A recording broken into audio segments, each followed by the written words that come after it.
you're open to reconciling with the Dutertes. And after you said that, certain conditions were floated. For example, Bongo said, No. That's not how reconciliation works. You don't put conditions to reconcile.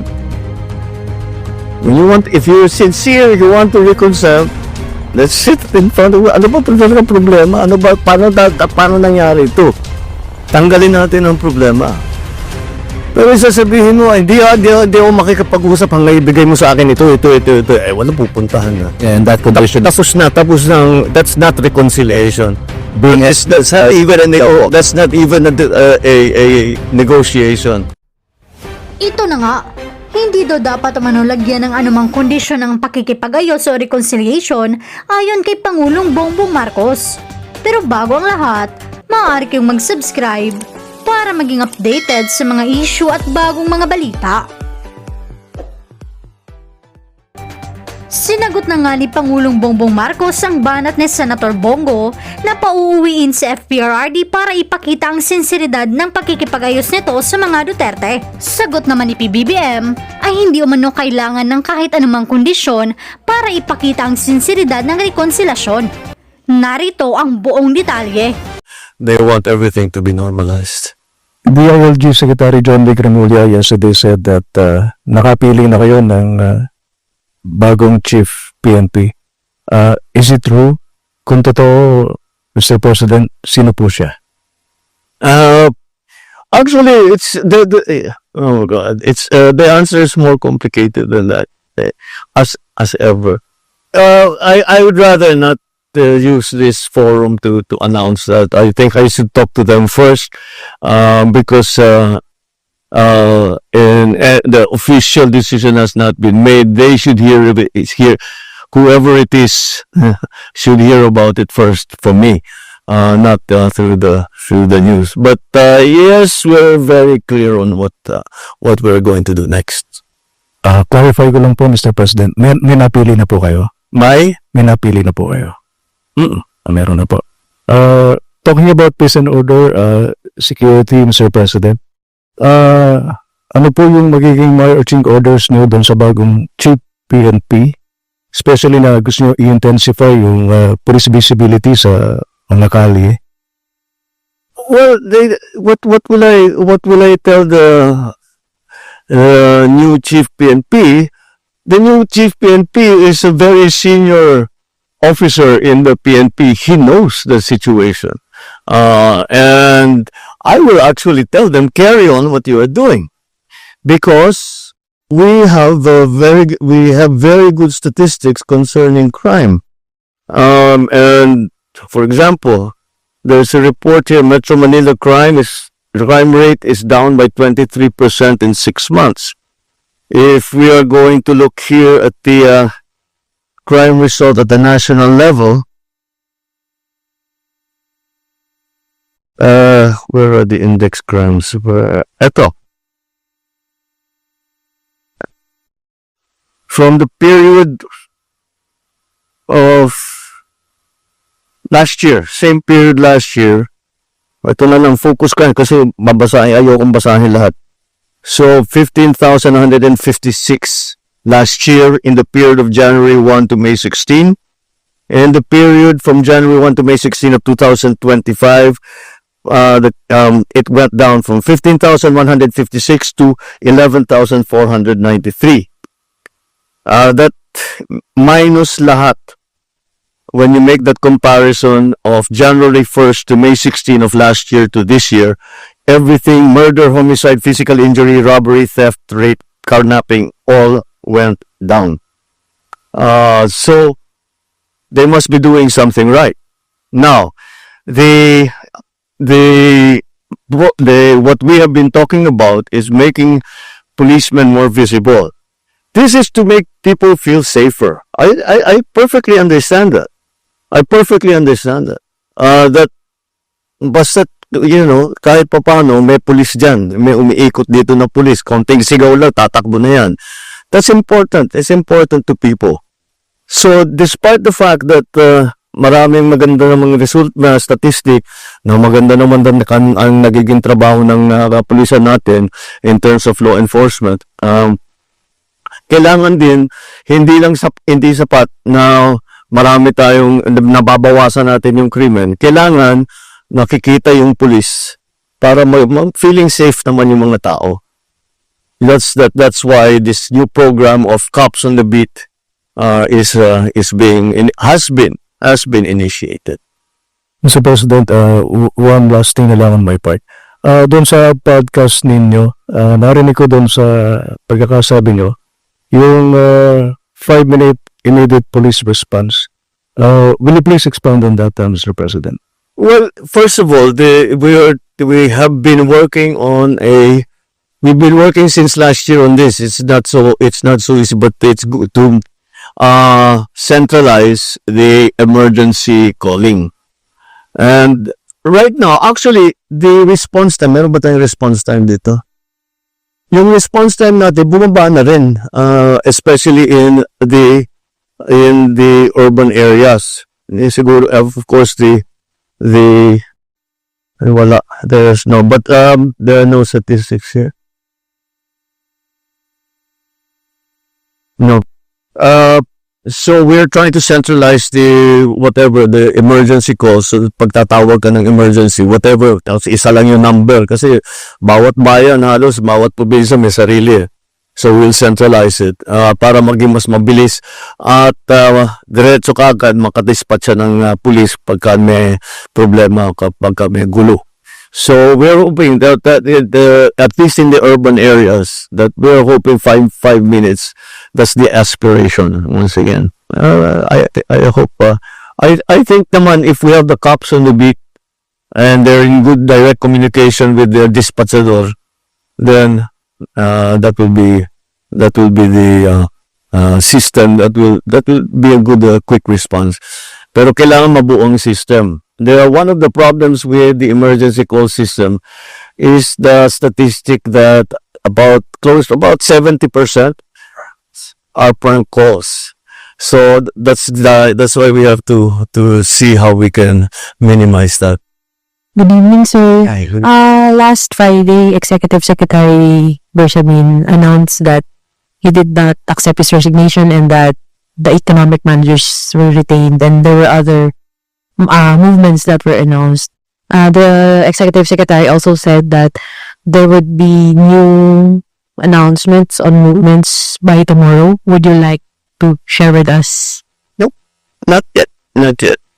I'll share with you one thing. That as we were doing the performance review, and when we see shortfalls in performance, I don't leave it at that. I look and ask, why is that the case? And that is why we asked all the heads of agencies to also submit their courtesy resignations, because we have to look at deeper, not just look at the secretary. The secretaries, I think, all of them, some have to be moved around, some have chosen to leave or no longer think they can contribute. But in any case, we are looking at the problem deeply. Siguro by now, I don't do things pang optics. If there is a problem, I like to fix it. So that's what we are doing. So expect us to be doing a rigorous performance review, not only at the cabinet level, but even deeper. Related lang po dun sa sagot ni sir, kung pwede lang po. Okay, sige. Alright. Sir, you already mentioned that you don't do things for optics. That was the criticism of some of your detractors who are allied with the former President Duterte.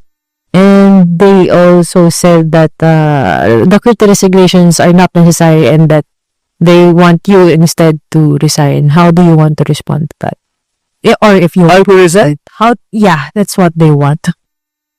Ba't ko gagawin nyo? At wala sa ugali ko yung tinatakbuhan ng problema. Magandang gabi po, Mr. President. Sir, you mentioned during your podcast na sawa na yung mga tao sa politika And yet, next week, magsisimula na po yung impeachment trial against Vice President Sara Duterte. I'm How could- sure I see the train of thought there. Sawa ang tao ng politika pero may impeachment. Yes, sir, because it's a political proceeding. So, do you see this as a start of another political chaos? The legislators, the senators, and the House are going to decide on how to handle it. I don't think that they've made any decisions yet in that regard. So let's let it's in there. It's there. Nasa kanila yan eh. Mostly for sa Senado, pero siyempre nandiyan pa rin ang House dahil sila mag-prosecute. So they will have to decide between the two houses how they were going to conduct this. I was part of the Corona impeachment. We were making rules as we went along, and I think that's what will happen here too. So we'll see what happens. Sir, I understand malinaw naman po yung pahayag nyo that you have nothing to do with the impeachment trial. But do you wish na sana hindi na lang ito mangyari so as hindi na lang... How many times we have to say that?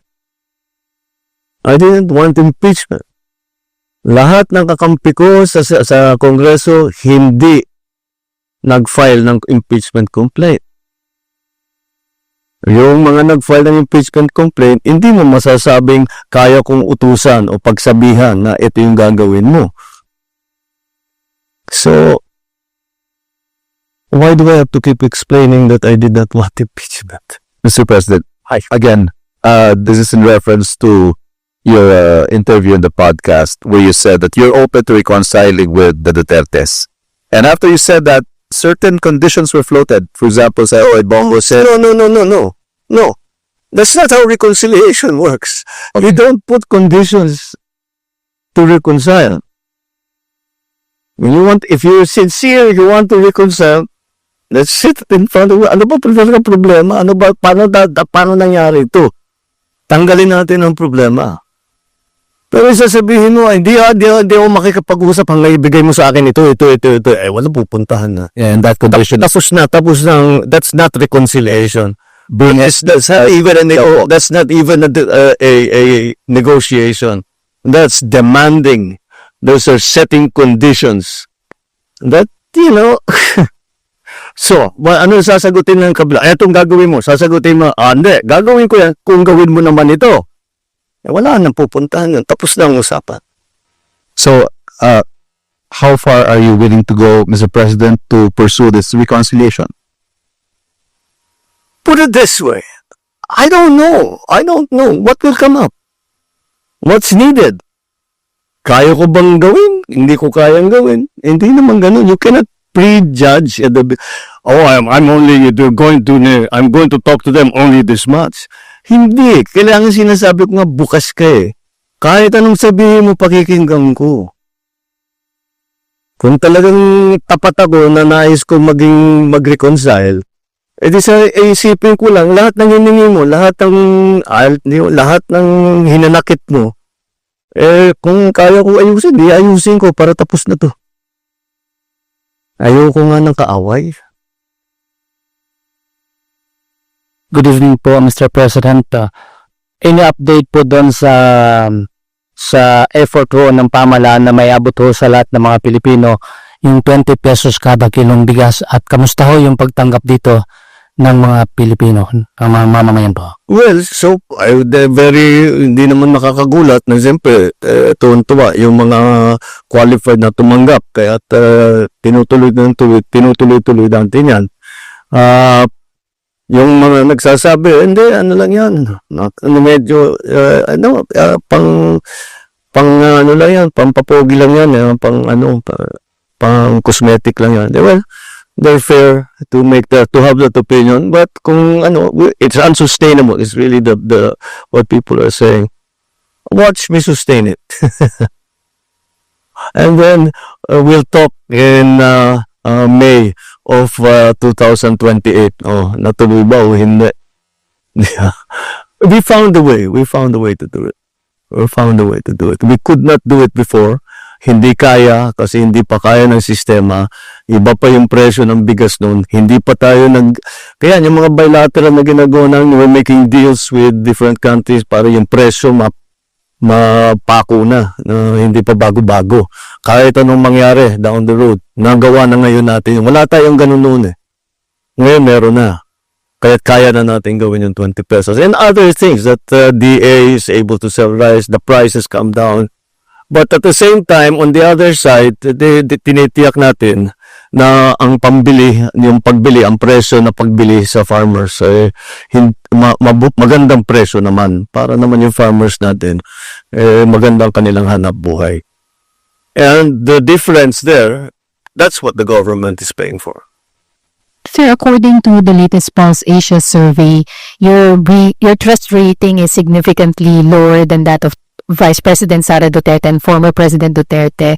And the previous surveys also showed a pattern of decline in your ratings. Can we get a What survey? Pulse Asia, sir. Pulse? Yes. Can we get your comment on that? Matama yung pag-survey, just not base it on one. For follow-up lot, how do you plan to arrest yung decline in your surveys? Well, again, let's look at other surveys before we act. Know your source. That's always a imperfect information makes you make imperfect decisions. The more perfect your information, the more perfect your decision will be. That is one source of information, and you have to understand where it's actually coming from. All right? To ASEAN and saying what we tried to do was with the 5 points of consensus that was agreed with between ASEAN and Myanmar. Not only has that improved the situation, has it not improved the situation, if we are to be very pragmatic or clear-eyed is the term that I use about it, it's clear that in fact the situation has gotten worse. And therefore, it is very important, it is critical to realize that, to recognize that, and to try something different. And so,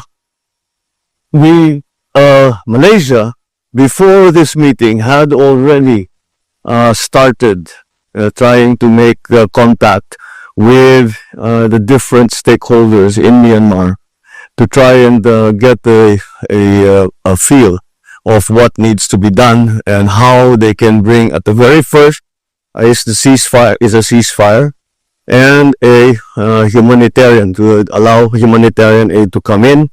And certainly the other countries that are deeply affected, such as Thailand and Indonesia and Malaysia, the identification and return of the refugees who ran to their countries when the war started. So what the Philippines propose, because in any analysis, this problem is not going to be solved in a year's time. And so I proposed to PM Anwar, which he agreed with, is that let us come to an agreement that since I am the chair for next year, that we should you should not limit yourself to making commitments or entering into agreements that may last beyond your chairmanship. Because so long as you and I agree, you, PM Anwar, and me, we agree on the principle of what you're committing to for ASEAN and for with Myanmar, and even if it continues beyond your chairmanship, we will pick it up when we become chairman, and we will build on that. So that's simply a new concept, because every time we have talked about Myanmar, we start again every single time. I've seen it in the past ASEAN conferences. So I think that there's new thinking now when it comes to Myanmar, and with the upcoming elections in Myanmar, there may be a hope of stability. It's a ceasefire first that we want, because the humanitarian cost is has become very, very large, and we cannot see the stakeholders in Myanmar managing to find any kind of common ground. And I'm not talking about government and the opposition. Even within the opposition, they're still squabbling, they're factionalized. So it's become quite involved and very complicated. The Malaysia has appointed a special envoy to work on this, and we actually have been in consultation with Malaysia since early this year. Concerning this, I sent a special representative upon the request of Prime Minister Anwar. So that's the new approach that we are going to bring to the problems in Myanmar. As to the second subject, which is the unilateral tariff regime that is being posed on many member countries. Well, first of all, we're trying to compare each other's situation. Kasi yung ibang ASEAN members, ang laki-laki ng tariff nila. All the way ranging from 40 hanggang sa 10%. Sa Singapore, pinakabababa. Tayo nga mabuti-buti. We're second from the bottom with 17%. Pero tinitignan kasi ang sinasabi ko nga sa kanila, okay, kung negosyante ka, pwede sasabihin advantage sa atin ito. Dahil kaunti lang yung tariff sa atin, mag-export tayo, di ba? Imbis na sila mag-export, dalhin nila rito yung pabrika, whatever it is, and then dito so 17% lang ang tariff. Pero kung isipin mo, kung you keep thinking about this, who do we do business with? ASEAN. Kung bagsak sila, who do we do business with? Kung bumibili sila ng 100 tons of, I don't know, coconut every year, every month, whatever the number is. Tapos, humina ang kanilang ekonomiya. They can only buy 20. What will we do with the remainder? Hahanap na naman tayo ng markets. But if everybody is down, then everybody's markets will shrink. So this is a real problem. I also had a actually good conversation with the Premier of China, and I asked him, Premier, what do you think? He says, well, we do not want any of this. They don't want this war. And I said, we're very worried because China is the biggest economic driver in the region. And of course, we watch very closely what is happening to the economy in China, because it affects all of us. Because once again, we trade with China. We have many investments in China, and we have many Chinese investments in the Philippines. So talagang kung makita mo, kung matuloy itong regime na unilaterally imposed, talagang babagsak. It has a global effect, and it is not going to be a good one. There will be, I believe, a shrinkage in economic activity. I hope not. I hope I'm wrong. But so ang aming laging pinag-usapan, what will happen after the 90 days pause is over, and that's what we will. And basically, we're just guessing. We don't know. We don't know what will happen between now and July when the 90 days runs out. We don't know how it will be different from each one country to the other. The reason I asked the Premier of China is because sabi ko, you're the center of attention, so I wanted to see what your insights were. But we are in agreement, and I in the side discussions, it was not in open session. But in the side discussions, I was telling the other leaders, I said, what we have to recognize is that kahit ano pang mangyari, kahit ibalik, bura lahat, rewind lahat, back to what it was in January. Tomorrow. Nangyari tomorrow, we're back to square one. Tungkol sa tariff, meron ng permanent effect na hindi na mawawala. May effect nung pag-impose ng tariff schedule na hindi na mawawala. Nandyan na. Just the risk assessment for any businesses and any investment is changed now. Because this can happen. Pwede palang mangyari ito. So yung risk assessment magbabago. So I was telling all the others, what we have to do is to identify what those changes are going to be. Is it damaging, or is it to our advantage, or is it something that we can maximize? And that's how we need to adjust. Because whatever else happens, this will change, this is changing, this will change, this has changed. First of all, the structure of world trade is completely different now from what it was before. The conclusion also that we arrived at is that we have to depend more on each other, on ASEAN.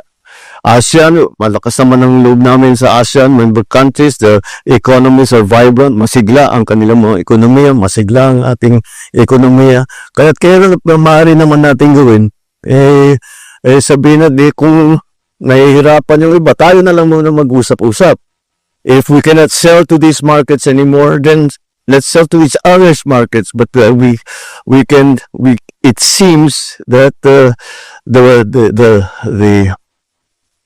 best, most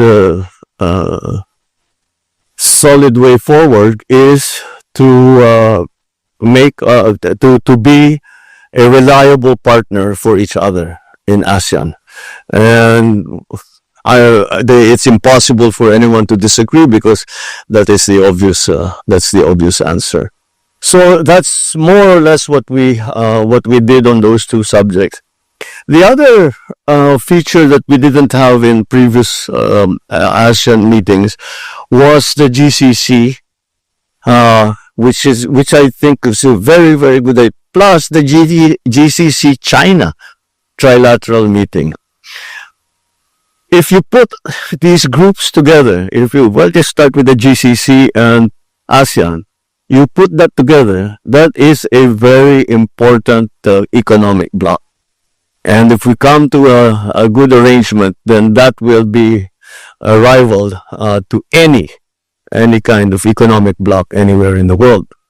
And that is well recognized. Of course, as they say, the devil's in the details, so that has to be worked out. Each country has a different approach. Each country has a different context, in different situation that they have to work within. So that's something, but conceptually anyway, in terms of principle, we all agreed on that. And the same thing applies with the trilateral with GCC and China and ASEAN. Talagang pag pinagsama mo lahat yan, this is a very large part of the world population and certainly a very large part of the world's wealth and economic activity and growing economic activity, energetic economic activity. So that I think was a very good initiative by PM Anwar, and I think I'm even if we do not, kahit na hindi tayo makabuo ng agreement ASEAN GCC, this is a big opportunity for member countries of GCC, member countries of ASEAN to interact and to find ways to find some things to do. The same thing with China. So I think it was. It is also in response again to the instabilities that we all are worried about on the global economy. You're trying to strengthen different groups instead of talking only about the EU, only talking about the United States or North America. We now have to think about other places that will develop their own markets, that we can invest in, that can invest in us, that we can trade with. And that's pretty much a that's pretty much a quick thumbnail sketch of all the things that we spoke about. Of course, there were all the bilaterals, which, as you know, are usually very productive, and we had a few of them. I just came out of one with the Crown Prince of Kuwait. So again, with that, those bilateral contacts are very, very important, and we of course continue to encourage that. We spoke with both Thailand and Cambodia about opening up access to their markets for certain Philippine products.